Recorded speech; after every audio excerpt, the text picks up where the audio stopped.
নমস্কার বন্ধুরা, আমার পাঁচফোড়ন চ্যানেলে আপনাদের সবাইকে স্বাগত। থাম্বনেল দেখেই এতক্ষণে আপনারা বুঝে গেছেন আজ একটা আমি মজার সুস্বাদু রেসিপি নিয়ে এসেছি। কচু ফুলের ভর্তা বা বাটা, আপনারা যাই বলে থাকুন না কেন।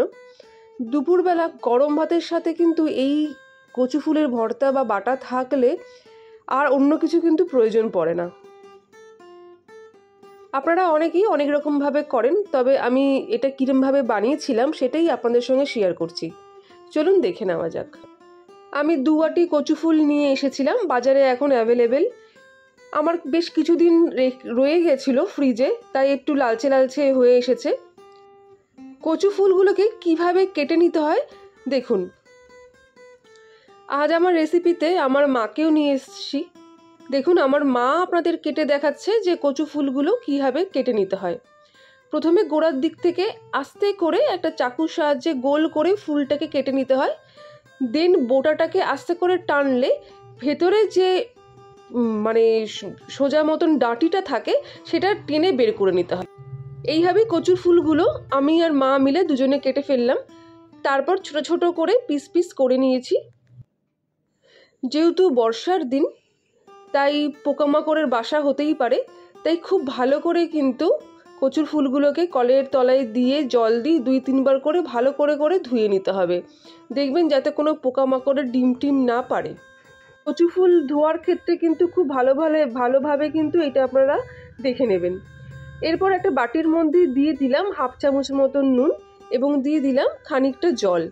এবার এটাকে গ্যাসে বসিয়ে আমি মোটামুটি 5-7 মিনিট মতন ফুটিয়ে নেব। বেশি ফোটানোর দরকার নেই, এটা 5-7 মিনিট মতন ফুটিয়ে নিলেই চলবে।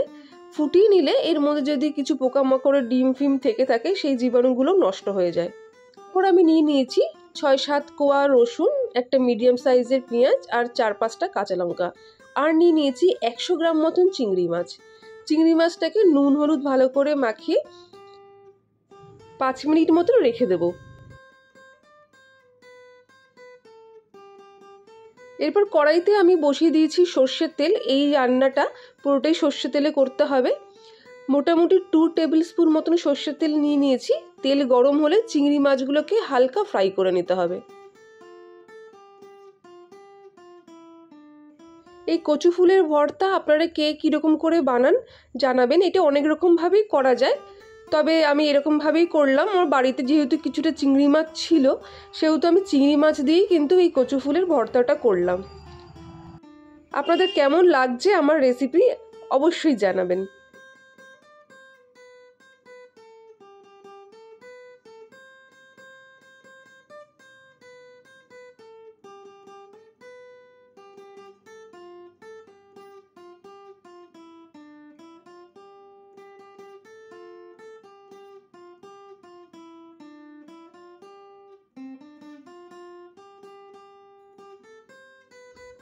চিংড়ি মাছগুলো হালকা লালচে লালচে করে আমার ভাজা হয়ে গেছে, বেশি ডিপ ফ্রাই করার দরকার নেই। এরপর চিংড়ি মাছগুলো আমি নামিয়ে রাখছি আলাদা একটা প্লেটে।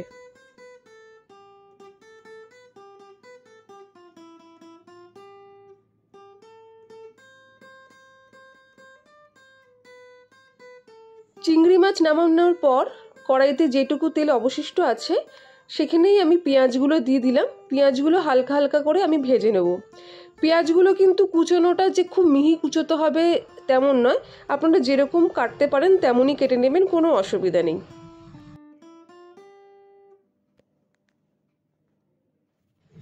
পেঁয়াজটা কিছুটা ভাজা হয়ে গেলে আমি দিয়ে দিচ্ছি একটা শুকনো লঙ্কা। শুকনো লঙ্কাটাও কিন্তু পেঁয়াজের সাথে ভেজে নিতে হবে।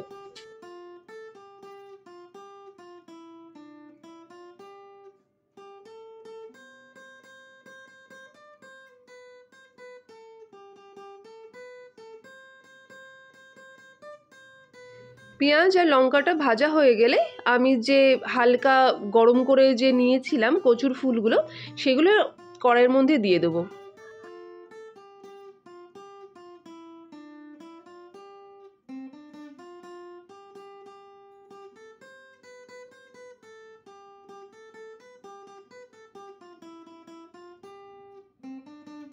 কচু ফুলগুলো কড়াইতে ভালো করে নাড়াচাড়া করে সামান্য পরিমাণে নুন এবং সামান্য পরিমাণে হলুদ দিয়েও আমায় কিন্তু মিডিয়াম আঁচে বেশ খানিকক্ষণ ভেজে নিতে হবে।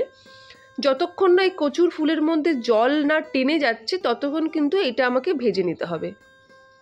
বন্ধুরা, আমার রেসিপিটি শেষ অবধি দেখবেন এবং কেমন লাগলো অবশ্যই জানাবেন। যারা নতুন বন্ধু তারা অবশ্যই আমাকে সাবস্ক্রাইব করবেন। আমার আরও রেসিপি দেওয়া আছে আমার ডেসক্রিপশন বক্সে, সেটাও কিন্তু দেখে নিতে ভুলবেন না।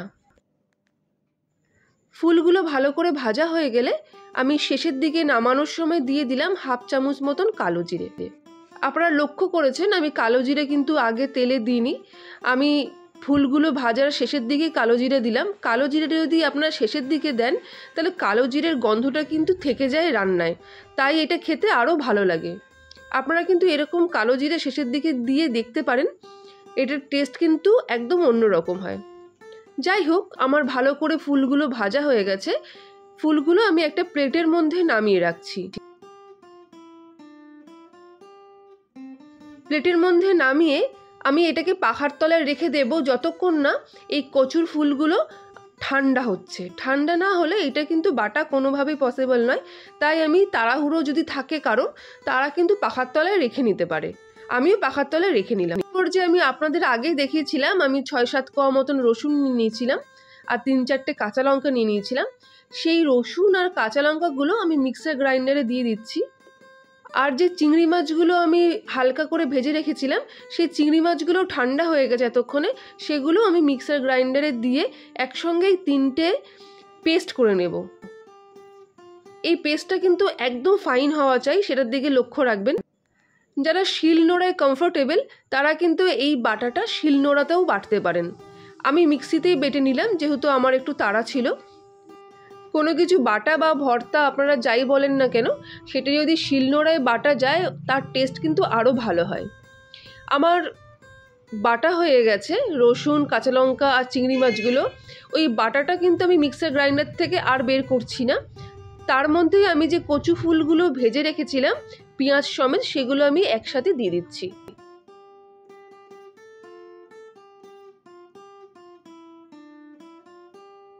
অবশ্যই ঠান্ডা হওয়ার পর মিক্সার গ্রাইন্ডারে দেবেন।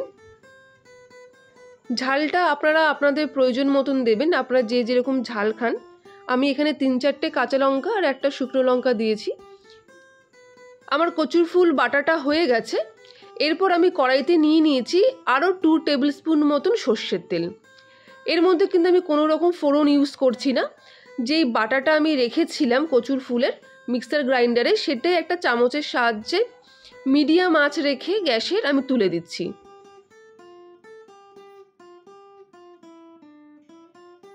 এরপর কিন্তু গ্যাসটাকে মিডিয়াম আঁচে রেখে এটাকে খুব ভালো করে ভেজে নিতে হবে একটু সময় নিয়ে। এটা যত ভাজবেন কড়াইতে, যত শুকনো করবেন ভেজে ভেজে, তত কিন্তু এর টেস্টটা কিন্তু আরও ইনহ্যান্স হবে।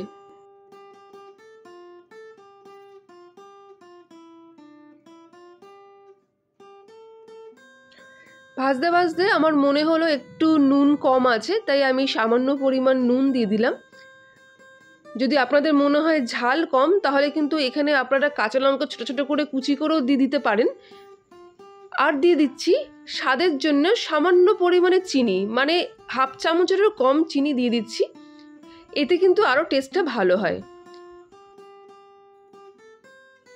এরপর নুন চিনি সব কিছু দিয়ে এটাকে কিন্তু 5-7 মিনিট ধরে ভালো করে ভেজে নিতে হবে।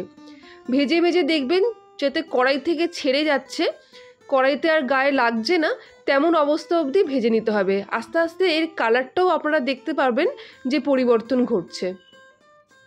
যত এটা টানাতে পারবেন, মানে এর ভেতরে যে জল থাকে টানাতে পারবেন, যত ড্রাই করতে পারবেন, এই কচু ফুলের বাটার টেস্ট কিন্তু আরও বেশি বাড়বে। গরম ভাতের সাথে এটা খেতে কিন্তু অসাধারণ লাগে। আপনারা অবশ্যই এরমভাবে কচুর ফুল যদি বাটা করে খান খুবই ভালো লাগবে। আমার রান্না আপনাদের কেমন লাগলো অবশ্যই জানাবেন। যারা এখনও সাবস্ক্রাইব করেননি তারা চটজলদি সাবস্ক্রাইব করে ফেলুন। আজকের মতন টাটা এবং আপনাদের অনেক ধন্যবাদ।